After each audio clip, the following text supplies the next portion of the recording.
dalam persoalan, dalam segala macam hal. Dengarkan baik-baik. Kesulitanmu ada maksud, masalahmu ada maksud, tantanganmu ada maksud. Maksudnya ialah supaya engkau berbalik dari jalan yang jahat, tinggalkan dosa, kembali kepada Tuhan. Amin. Haleluya. Ketika Wahyu pasal 8 berbicara mengenai doa orang kudus ditumpahkan, dicampur dalam tangan murka Allah, dan inilah gempa bumi yang dahsyat, dan inilah berbagai macam perkara besar di bumi, dan ketika itu mereka melihat segalanya, saudaraku, terjadi perkara-perkara seperti bulan bintang menghilangkan cahayanya, seperti laut menjadi darah, seperti air sungai-sungai menjadi pahit, bahkan seperti bumi ini dihanguskan oleh Tuhan. Dengarkan baik-baik, pastikan status kehidupan Anda jelas. Anda berasal dari mana dan Anda mau pergi ke mana.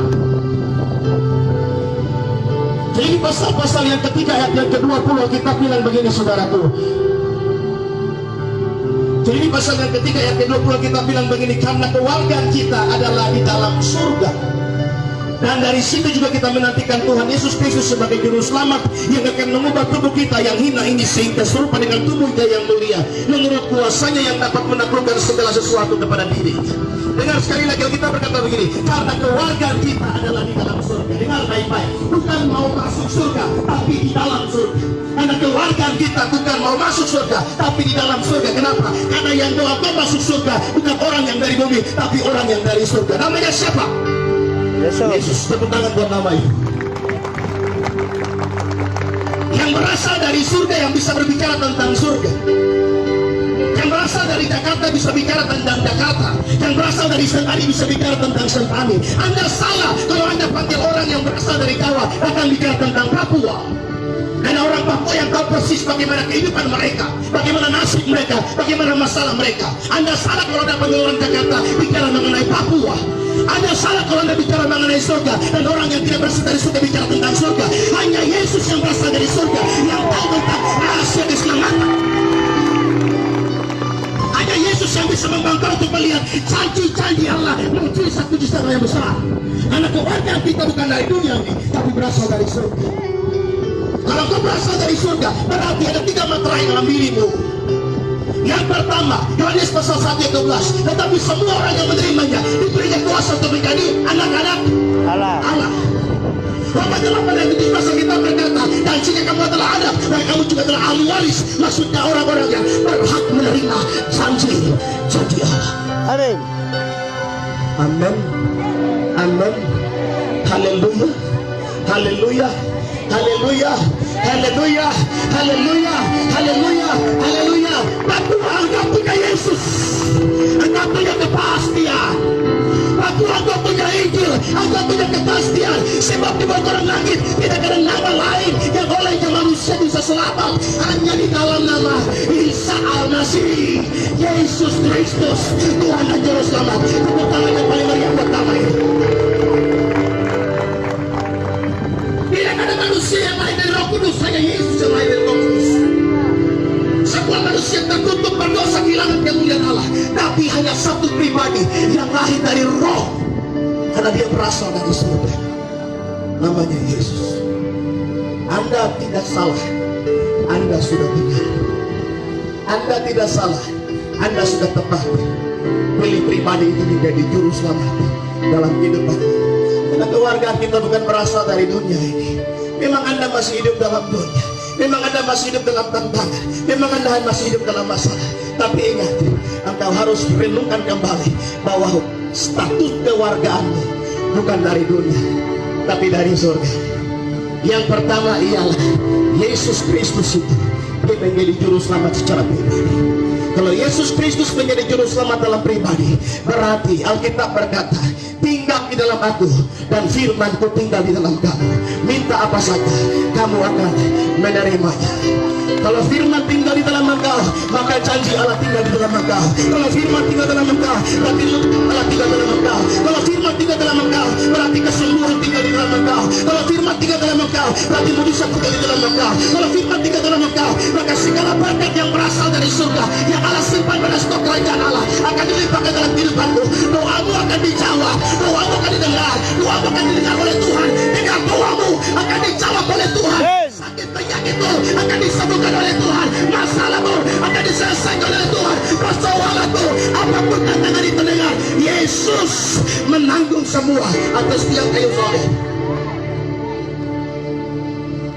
kedua, ketika firman tinggal di dalam engkau, otomatis Roh Kudus tinggal di dalam engkau. Tetapi semua orang yang menerima jadi berinya kuasa. Kata kuasa ini bukan sekedar sebuah otoritas, bukan sebuah kuasa atau power, tapi pribadi Allah di dalam Roh Kudus turun ke atas kamu. Kisah Rasul pasal 1 ayat 8 kita berkata, tetapi kamu akan menerima kuasa kalau Roh Kudus turun ke atas kamu. Ada amin. Orang Papua punya Roh Kudus, amin. Orang Papua punya Roh Kudus, amin.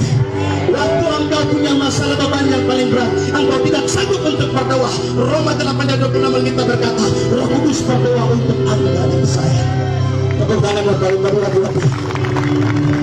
Waktu anda punya masalah, anda menangis di kaki Tuhan, anda tidak tahu bagaimana caranya menyelesaikan masalah itu, tetapi kita berkata bahwa Roh Kudus berdoa. Makanya kenapa waktu anda menangis, anda tidak bisa berdoa lagi. Di saat itulah doamu dijawab oleh Tuhan. Ada yang bisa terjemahkan air matamu, hanya Roh Kudus dalam hatimu yang sampai kepada Bapa di surga. Apa masalahmu hari ini? Haleluya. Roma 8:15 kita berkata, tetapi kamu tidak menerima perbudakan yang membuat kamu menjadi takut lagi. Corona tidak bisa menakutkan anda. Anda ada di dalam Roh Kudus. Ada otoritas kuasa Allah dalam kehidupanmu. Makanya rajin berdoa. Makanya rajin sembahyang. Betul kan betul? Kalau ada Roh Kudus berarti ada rajin berdoa. Orang yang menggali dengan Roh Kudus dia rajin berdoa. Orang yang menggali dengan Roh Kudus dia rajin baca firman. Tetapi yang disukainya ialah Taurat Tuhan. Yang menurunkan Taurat itu siang dan malam.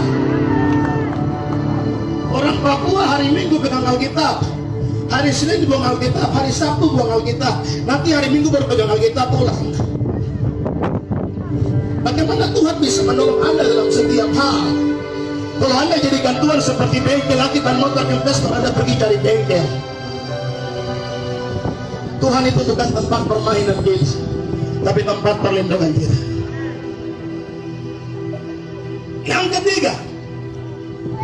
Yang ketiga, Wahyu pasal yang ke-7 ayat yang ke-19, ayat yang ke-13. Saya buka sebentar.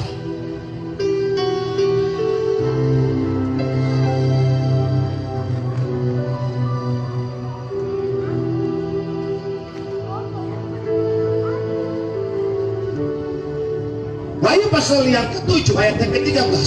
Dan seorang dari antara tua-tua itu berkata kepadaku, siapakah yang mereka yang memakai jubah putih itu, dan dari manakah mereka datang? Mereka kepadanya, Tuhan mengetahuinya. Lalu ia berkata kepadaku, mereka ini adalah orang-orang yang keluar dari kesusahan yang besar, dan mereka telah mencuci jubah mereka dan membuatnya putih di dalam darah anak domba Allah. Dengar baik-baik, kalau engkau warga kerajaan Allah, yang pertama, Yesus Kristus adalah juru selamat secara pribadi, itu jelas.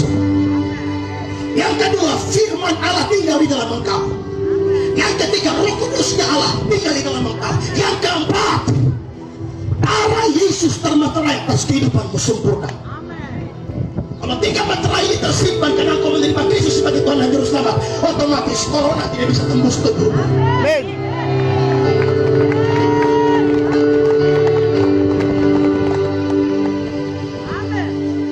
Kamu tidak menerima roh perbudakan yang membuat kamu menjadi takut lagi, tapi kamu telah menerima roh yang menjadikan kamu anak-anak Allah. Roh itu bersaksi bersama dengan roh kita bahwa kita adalah anak-anak Allah. Maka kita bersyukur kepadanya, ya Abah, ya Bapa. Coba kita panggil Tuhan itu Bapa. 1, 2, 3, Bapa. Bapa. Coba sebut sekali lagi, Bapa. Waktu engkau panggil dia Bapa, engkau tahu bahwa dia bertanggung jawab penuh atas kehidupan. Waktu engkau panggil dia Bapa, engkau tahu bahwa masa depanmu dijamin oleh dia.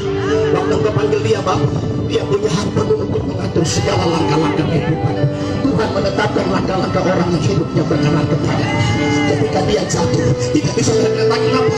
Tangan Tuhan menopang, tangan Tuhan mengangkat, tangan Tuhan memulihkan, tangan Tuhan memberkati kehidupannya. Hanya satu yang Tuhan mau, jadilah anak-anak yang baik, anak-anak yang taat, anak-anak yang benar-benar, anak-anak yang tunduk taat patuh, melakukan apa yang Bapa mau, supaya dimanapun engkau berada, waktu orang melihat kehidupanmu, mereka tahu bahwa ada Tuhan di dalam. Kalau engkau punya juru selamat, engkau punya tiket sudah dibayar lunas untuk menuju kerajaan Allah yang kekal. Amin. Haleluya. Tidak perlu takut mati. Mau mati hari ini, mau mati besok, mau mati lusa, kapanpun saya mati, saya tahu hari ini surga saya punya. Orang yang takut mati adalah orang yang belum punya tiket ke surga. Saya punya warga negara jelas, saya warga negara. Saya punya tiket jelas, tujuannya menuju kerajaan surga. Siapa pilotnya? Yesus pilotnya. Tepuk tangan yang meriah buat Tuhan Yesus. Haleluya. Amin. 16 Maret 2019, 200 lebih orang kehilangan data diri mereka. Sekitar 40 orang yang dikubur di Kampung Harapan tanpa mengenal identitas. Tapi hari ini saya mengatakan buat Anda, kalau Anda punya Yesus dalam hidupmu, Anda punya identitas. Identitasmu, saya anak Allah. Berikan kemuliaan. Haleluya. Ya Aba, Bapa, ini aku anakmu, layankanlah seluruh hidupku. Ya Aba, Bapa, ya Aba, Bapa, ini aku anakmu, pakailah sesuai dengan rencana. Ini bukan buat Anda. Kalau Anda punya beban, Anda punya masalah, mungkin ini bukan gereja, mungkin ini bukan KR yang resmi, tapi ingat Tuhan hadir di sini. Kau yang punya masalah, mari maju ke depan. Ada hamba Tuhan yang siap berdoa bagi kita. Hari ini hari pemulihan bagi hidupnya. Hari ini hari jawaban doa bagi hidupnya. Hari ini hari di mana Tuhan akan membuka perkara-perkara. Asalkan ada iman, pasti ada mujizat. Asalkan ada iman, pasti ada perkara besar. Haleluya. Mari datang ke depan. Kami siap berdoa bagi Allah berkuasa siapa lagi? mengatasi segalanya. Yesus sanggup mengatasi semua masalahmu. Yesus sanggup mengatasi semua masalahmu. Yesus lebih besar. Yesus lebih besar dari segala. Allah turut bekerja dalam segala perkara. Allah turut bekerja Dalam segala dalam segala perkara. Allah berkuasa. Allah berkuasa mengatasi segalanya. Hatimu hari ini. Yesus sanggup Tuhan tahu hidupmu hari ini, dia berkata. masalahmu. Yesus. Yesus lebih besar dari segala. Angkat tanganmu sama-sama katakan dari hati. Yesus